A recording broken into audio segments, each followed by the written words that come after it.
Welcome back, everybody. This is Eric here with Iraq Veteran 8888. All right, we got some more 2A news for you, and this particular article is more of an op-ed, but it comes from my friend Jeff Knox, and this one's over on Ammo Land. Jeff sent me this particular article, and he was like, hey, take a look at this, see what you think, and I read through it, and I thought, wow, this is a great opinion here. I wanted to kind of share it because I really love Jeff's writing, and I wanted to share this one with you. It's called 2A Patriots Hold the Line, Don't Take the Hate Bait by Jeff Knox. This one was penned on September 6, 2022 here on Ammo Land. And if you're not following Ammo Land, definitely check them out. A great news site. No fluff, no horse crap, great reporting. Definitely a great group of people, and I appreciate the support of Ammo Land with our channel and them, definitely keeping me in some great information to pass along to you guys. And I've really been enjoying this format, so thank you for tuning in. Before we get started, I would like to thank our friends at Arkin Optics. They're a veteran-founded group that have made a great splash in the optics world. Their long-range scopes are amazing. Their reticles are awesome. These guys take the real-world experience they've got from the sniping world in the military and put it into a budget optic that is budget-friendly but still has an awesome warranty. We've torture-tested the crap out of them. They have held up outstanding. And I tell you, if you're looking for a long-range precision optic with great build quality, good glass, and an excellent reticle, definitely check out our friends at Arkin. Awesome people. And tell them we sent you, and go check them out. Big thanks to them for supporting our efforts. All right, let's get into this article. Tombstone, Arizona, Jeff Knox, AmmoLand.com.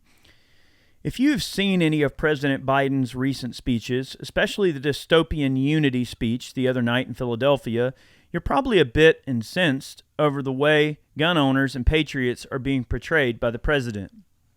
That's the objective, to tick you off and hopefully motivate some overzealous gun owner, Trump supporter, or patriot into saying or doing something stupid. Trolling has always been part of the human condition. Remember the kid in junior high who would pester someone and pester them until the victim lost his temper and took a swing? The teacher or principal wasn't interested in anything except who threw the first punch. And the victim ended up being punished. The same thing happens in business, social circles, and yes, in politics. Recently, here in Arizona, a guy in a BLM t-shirt showed up at a Republican club function where Senate candidate Blake Masters was scheduled to speak. The guy had on his Joe Biden, aviator sunglasses, and various buttons, all intended to trigger the Republicans in attendance, and he had a video camera running. His sole objective was to get the folks there riled up, hoping they would say or do something ugly or stupid, which he could then post on social media to prove that Republicans are hateful, violent bigots. Unfortunately, the folks there jumped at the bait, badgering the guy about all lives mattering, killing babies, and the like. They demanded that he leave, threatened him with arrest, got in his face, and tried to block or grab his camera. Eventually, an older woman, reaching for the guy's camera, made physical contact, and things turned into a scuffle, ending with the guy being tossed out on his keister. Regardless of the details of who did what, the video of the Republicans being belligerent and getting in the guy's face put Republicans in general in a bad light. Someone trying to defuse the situation at one point even asked one of the belligerent guys to back off, and the guy responded, "Why shouldn't we?" The proper answer to that question is because we're better than that. But almost as important is that this is exactly what this guy wants you to do. He was a troll in the current vernacular and was very successful in that instance. He got what he was looking for, and his video made the rounds, with Republicans getting the short end of the stick. Today, we don't have a president. We have a troll-in-chief. Remember that Joe Biden is several cans short of a six-pack, and his speeches are being written by far-left acolytes of Saul Alinsky and his rules for radicals. His words and actions are intentionally geared to anger his political opponents, hoping to instigate some ugly or violent response. And there are too many people on the right who are more than willing to take the bait and provide proof that his disparaging characterizations were accurate. I guarantee people are reading this right now and berating me as a wimp, afraid to stand up for my beliefs. who have a whole litany of excuses and rationales that they believe justify hitting back and returning tit for tat. Again, I say, this is exactly what Biden and his handlers are hoping for. I firmly believe in taking the higher road, living by the golden rule, and following my mother's advice that I don't have something nice to say nothing at all, or at least don't say it in an ugly way. But all of that high road stuff aside, I also believe in not giving my opponent ammunition to use against me. In the comments section of articles on social media, we often see the phrase, "don't feed the trolls." But there's also always someone who will expend tons of time and energy writing endless rants in response to some troll who's sitting in his mom's basement giggling at the rage that he has engarnered. Right now, the stakes are incredibly high. The Democrats have made gun control one of their core legislative objectives and one of their top campaign issues. They believe that gun voters are too divided and disorganized to be an effective voting bloc in this November's elections, thanks to the dramatic decline of the NRA and betrayals of stupid Republicans who have backed some gun control efforts. They need as much evidence of gun nuts and radical Republicans behaving badly as they can get to scare the squishy middle over to their side. And they have the full support of the legacy media available to them to splash that bad behavior all over the news and social media. Democrats desperately need to distract Americans away from rampant inflation, high gas price, and high food prices, the destruction of U.S. energy companies, unfathomable levels of government spending on idiotic and corrupt investments, aka wars, the total collapse of our foreign policy, and the simple fact that the current president of the United States is clearly an idiot. Wow. They need distractions that will turn voters away from those things and instead focus their attention on synthesized boogeymen, imaginary enemies, and the former president's failings. It's working. 2 months ago, Republicans were expecting to crash through the November elections like a tidal wave, and today those predictions are ringing hollow as American voters are having their attention and energy sucked away from the real issues to instead focus on matters that should have no bearing on the coming elections. Just as Barack Obama once cautioned that one should never underestimate Joe Biden's ability to, quote, F things up, I've warned never to underestimate Republicans' abilities to snatch defeat from the jaws of victory. Focusing on Donald Trump's legal troubles is a huge mistake. Regardless of how false or factual they may be, or how unfair the double standards of the FBI and the Justice Department are, it's a distraction. So is righteous anger over Joe Biden's characterizations of Trump voters, gun owners, and right-wing politicians as enemies of democracy. All of that energy should be focused instead on turning the debate back to the real issues at hand, the absolute failure of Biden and the Democrats to do anything right. Every Republican politician should deflect every question and comment about Trump and right-wing extremism by pointing out that this is all just an effort to distract attention away from the real issues. Then follow up with that with solid proposals to correct the disastrous policies of the current administration and Democrats in Congress. The American people are hurting. Democrats like Senator Mark Kelly of Arizona are putting out ads bragging about how they are working for their constituents to lower inflation, strengthen the border, and reduce gas prices while they vote in lockstep with Biden and Chuck Schumer on policies which do the exact opposite of their claims. This should be the Republicans' talking point, and the voting records and videos of these politicians' actual words should be the core of their campaign ads. Biden and the Democrats are trolling gun voters and the right. Don't take the bait. Don't give them the bad behavior in response to inflammatory rhetoric. Focus on the facts that really matter: the economy, the border, foreign policy, spending, the First Amendment and the Second Amendment. Hold the line and don't feed the trolls. So that is an awesome point there from Jeff. You know, he's pushing for solidarity. He's pushing for people to not take the bait, if you will. He's not saying don't stand up for your values, of course. I mean, if someone challenges you, logically, refute their facts with the correct facts, have a conversation.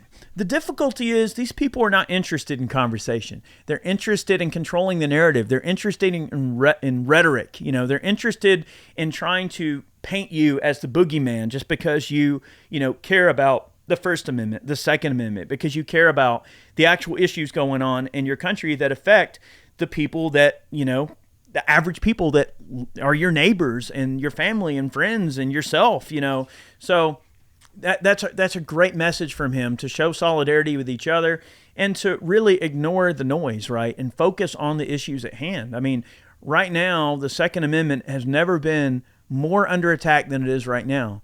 And I always go back to the Second. I mean, you can't have any other right if you don't have the Second Amendment. The Second Amendment is the teeth that protects every other right that you have. Your ability to say what you want, your ability to speak your mind, those things are very important. I care very much about the First Amendment. I totally respect someone's right who disagrees with me to say, I disagree with you, and articulate, here's why, right? We don't sling mud at each other. We don't call names, at least I don't. I'm not the kind of person that's just going to use some low-hanging fruit to try and just make someone angry in an effort to try and get them to say or do something really dumb. Isn't that kind of a low, schoolyard bully, method of getting your way, or at least going, aha, see, you are violent. Yeah, but you were causing people to be violent, right? So it's just a concerning area that we see ourselves in, that, the mainstream media, all of these social media accounts and all of stuff going on, mainstream media, everything, just the media in general, they're painting a picture of division. But I think the reality is, when you start actually talking to real people that are willing to have a bit of a conversation, you might find a leftist, for instance, who's very passionate about their view. Now, they may not be able to articulate a point that you might make to them, such as hey, tell me exactly why you support this, or this, or why you don't like this person, or why you're against guns. They may not be able to articulate that point, but many of them are passionate. And, look, here's the thing. Everybody has a right to feel the way they want to feel, to say what they want to say, right? But I think that there's a fine line there. You've got to just be respectful of each other. If someone's willing to have a conversation, have the conversation. I'm all about discourse. I mean, really honest and discourse is the best way to solve our problems. If people would just talk and work out their differences and figure out where everybody's at, I think you'd really find that people agree on a lot more than they disagree with. And I think people are just, whether it's because they're busy or they're lazy or maybe they're working hard and they're just so, ingrained in what they're doing every day that they simply just go to whatever media site they can and then read an article that is obviously, meant to be divisive, right? There are certain news agencies that cater more to the left and news agencies that cater more to the right. And people are just real quick to kind of go on those shows and then take that narrative and go, okay, that's my, finely polished and neutered narrative that I've got. And that must be, that's what the news said. So it must be true. People have, had a real issue with not seeking out the facts. And that's a scary place to be. People need to be more independent thinkers. They need to think for themselves. They need to gather the facts. They shouldn't follow the herd. They shouldn't follow the narrative. They need to think for themselves. And I think the more people we have that have the ability to have some nuance in their opinion and to kind of maybe look at both sides of the situation, what they agree with, what they don't disagree, or what they disagree with, and then sort of draw a conclusion based on those things. Try to understand where the people that disagree with you are coming from. And if they're willing to talk to you and be honest and not be in your face and being a jerk and putting a camera in your face, which of course that's a popular tactic, especially that the left uses, right? But and according to Jeff's articles, absolutely true.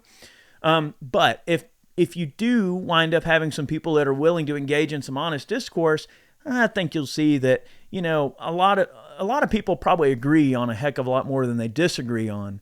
It's just that the areas they disagree on are such hot button issues that it creates this vacuum in their soul, and they just automatically are going to hate someone that doesn't see eye to eye with them on every single little thing, right? Look, the nuance of being a balanced person is knowing that, hey, I might disagree with somebody on this issue or that issue, Or, we may not see eye to eye on these things, but you know what? If we see eye to eye on 90% of things, that's someone that I can probably have a logical conversation with and maybe use facts and logic and data to, totally change their mind. And that's really, how the conversation needs to happen. And it doesn't happen that way. And look, both sides, to be fair, are guilty of it, right? The left and the right both.